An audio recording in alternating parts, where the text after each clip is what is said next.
Di hari keempat penerapan pembatasan sosial berskala besar atau PSBB di DKI Jakarta, tampak jalan protokol di Jakarta masih dipadati oleh pengendara yang akan berangkat kerja. Salah satunya tampak di Jalan Maijen Sutoyo, Cawang, Jakarta Timur pada Senin pagi. Kondisi arus lalu lintas di hari keempat penerapan PSBB, terutama di Jalan Maijen Sutoyo, Cawang, Jakarta Timur, terpantau masih ramai oleh pengendara yang akan berangkat kerja. Kendaraan yang dari arah Cililitan, Jakarta Timur menuju Tanjung Priuk serta Pancoran tampak ramai. Kendaraan didominasi oleh kendaraan pribadi roda 4 maupun roda 2. Sementara itu pemerintah telah mengeluarkan peraturan dalam PSBB untuk kerja di rumah saja. Namun masih ada sejumlah perkantoran yang masih tetap beraktivitas sehingga arus kendaraan para pekerja yang melintas masih cukup ramai.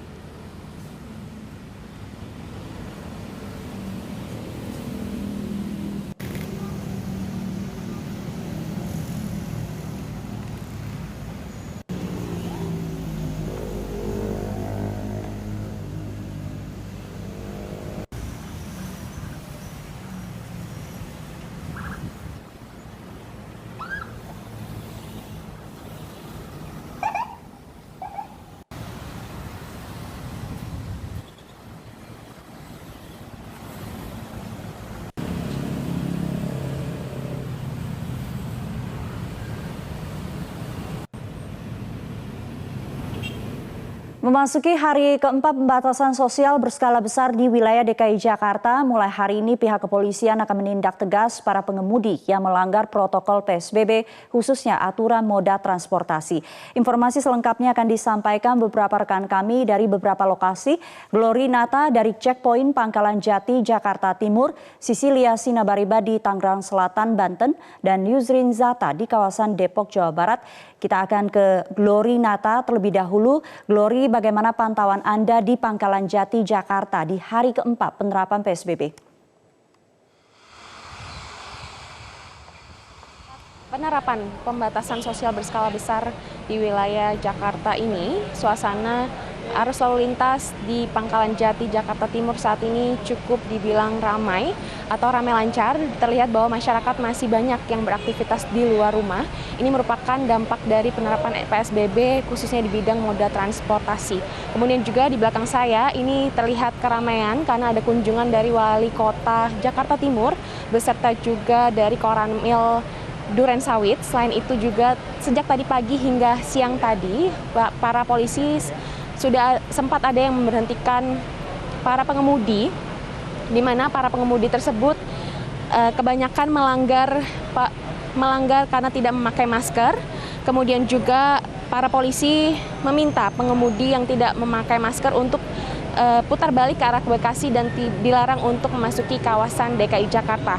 Dan rencananya untuk hari ini, Senin 13 April 2020, rencananya pihak kepolisian akan menindaklanjutkan para pelanggar yang tidak menggunakan masker untuk langsung diberikan belangko teguran, di mana untuk sanksi pihak kepolisian masih belum bisa memberikan atau melakukan tindakan hukum bagi pelanggar, sehingga saat ini polisi masih melakukan langkah preventif seperti berupa teguran dan juga edukasi kepada para pengemudi.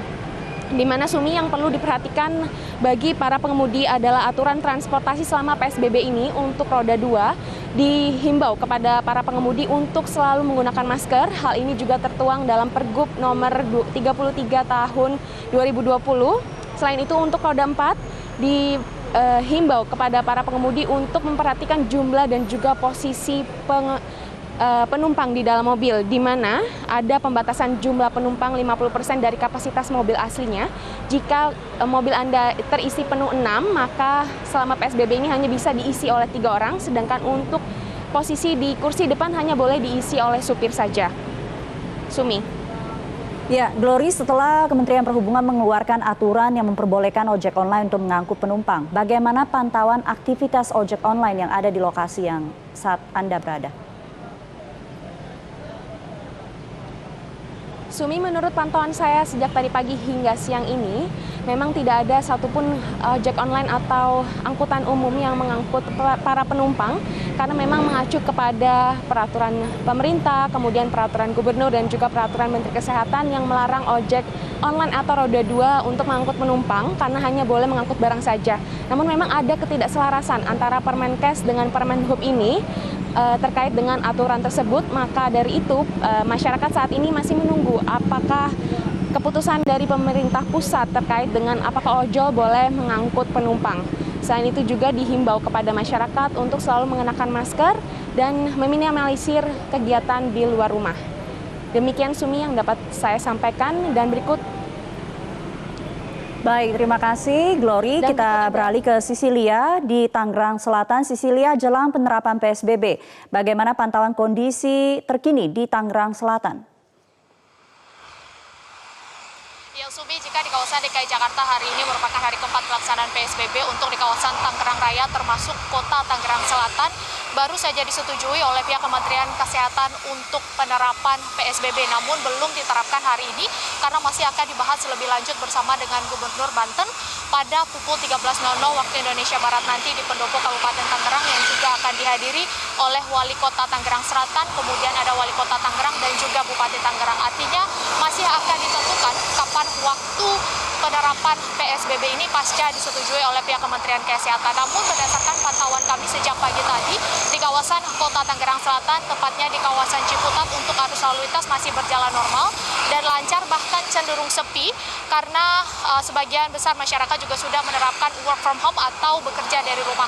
Namun tadi kami melihat sempat ada antrian dan perlambatan laju kendaraan, khususnya di Pasar Jumat. Titik ini merupakan titik perbatasan antara kawasan Ciputat Tangerang Selatan dengan kawasan DKI Jakarta, khususnya di kawasan Jakarta Selatan, sehingga di titik tersebut dilakukan pemeriksaan atau checkpoint, namun bukan dilakukan oleh pihak dari Polres Tangerang Selatan, namun dilakukan oleh Dirlantas Polda Metro Jaya, khususnya untuk melihat bagaimana aturan yang sudah disiapkan ataupun sudah dilakukan oleh warga dari Tangerang Selatan menuju ke Jakarta. Namun sebagian besar masyarakat ataupun pengemudi yang kami lihat di sini sudah mematuhi peraturan tersebut.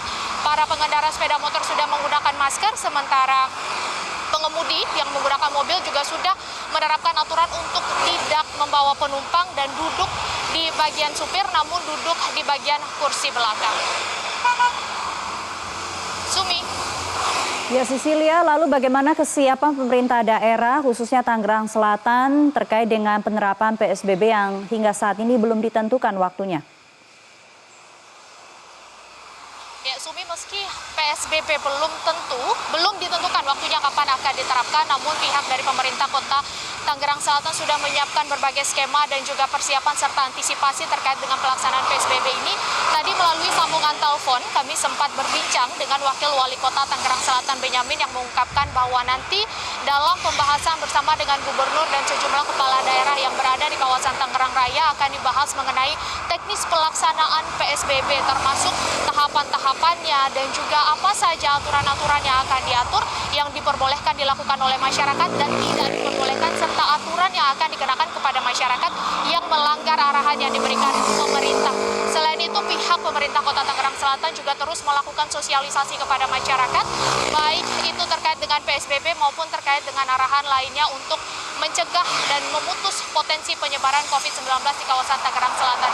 Selain itu, sejumlah anggaran bahkan lebih dari 100 miliar rupiah sudah disiapkan yang diambil dari APBD tahun 2020 Kota Tangerang Selatan, yang digunakan tidak hanya untuk penanganan COVID-19 namun juga untuk pelaksanaan nanti pembatasan sosial berskala besar yang akan dilaksanakan di Kota Tangerang Selatan. Selain itu, terkait dengan PSBB yang sudah disetujui oleh pihak Kementerian Kesehatan, pihak dari pemerintah Kota Tangerang Selatan akan segera menerbitkan surat peraturan wali kota yang ditargetkan akan keluar dan ditandatangani oleh wali kota Tangerang Selatan 3 hari nanti, sekitar 2 sampai dengan 3 hari ke depan, yang di dalamnya mengatur banyak sektor, baik itu sektor lalu lintas, pembatasan jumlah transportasi umum dan juga jumlah penumpang di transportasi umum, sektor ekonomi, sektor sosial budaya, termasuk nanti juga akan mengatur apa tindakan tegas yang akan diberikan kepada masyarakat yang berkerumun di kawasan Kota Tangerang Selatan.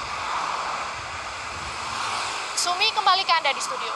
Baik, kita beralih ke Yusrin Zata, saat ini ada di Depok. Yusrin, jika sesuai dengan rencana, maka penerapan PSBB akan dilaksanakan pada hari Rabu atau Kamis di Depok. Bagaimana pantauan kondisi hari ini?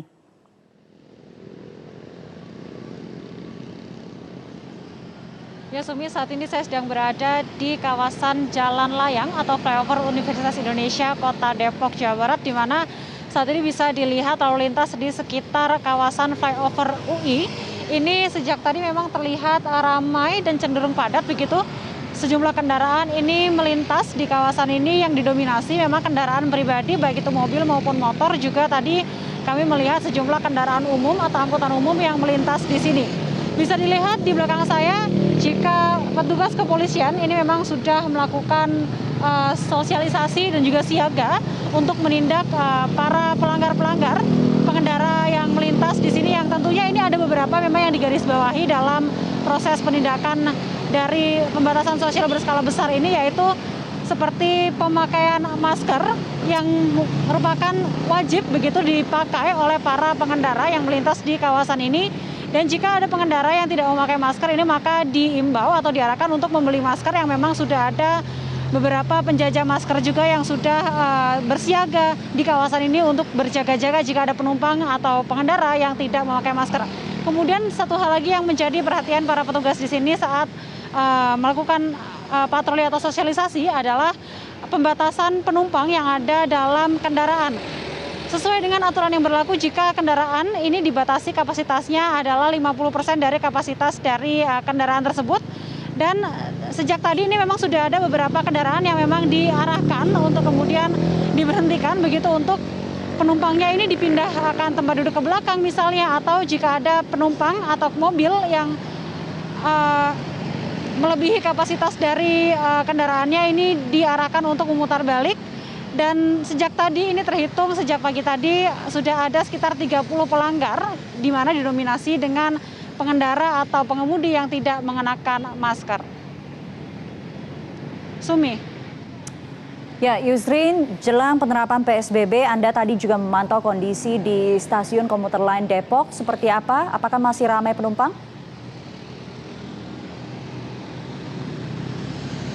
Ya, jelang penetapan PSBB di Kota Depok dan juga ini merupakan hari keempat penerapan PSBB di DKI Jakarta sendiri, ini cukup berdampak pada aktivitas di stasiun KRL Kota Depok, di mana tadi pagi ini sudah terlihat ada penumpukan penumpang dan juga ada antrean penumpang yang terdapat di area stasiun KRL Kota Depok, di mana antrean penumpang ini terlihat dan didominasi oleh masyarakat Kota Depok yang akan berangkat kerja ke Jakarta. Kemudian meski begitu, sejumlah protokol memang sudah dilakukan oleh pihak stasiun, seperti misalnya pengecekan suhu tubuh di setiap pintu-pintu masuk stasiun, kemudian selalu disosialisasikan untuk melakukan social distancing atau physical distancing atau jaga jarak begitu antar satu sama lain. Kemudian penumpang juga diimbau untuk masuk ke gerbong kereta ini secara bergantian agar dapat terus menjaga jarak antara penumpang satu dengan penumpang lainnya sebagai salah satu upaya pencegahan penularan COVID-19. Sumi. Baik, terima kasih Yusrin Zata sudah melaporkan langsung dari kawasan Depok, Jawa Barat. Sebelumnya ada Sisilia Sinabariba dari Tangerang Selatan dan Glorinata dari Jakarta Timur.